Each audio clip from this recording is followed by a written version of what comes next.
ikaw mismo, akala mo elect ka, akala mo talagang legit ka, akala mo authentic ka, pero sa totoo lang, hindi. Ang sakit nun, ang hirap po nun.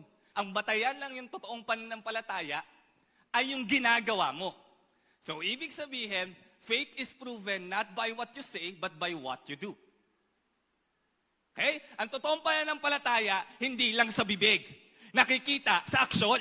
Merong ihinanda na promise sa iyo ang Panginoon. Ikaw ay espesyal sa Panginoon. Iniingatan ng Panginoon through me. He will proclaim kung gaano siya kadakila. He will proclaim His love. He will proclaim His peace. He will proclaim His provision.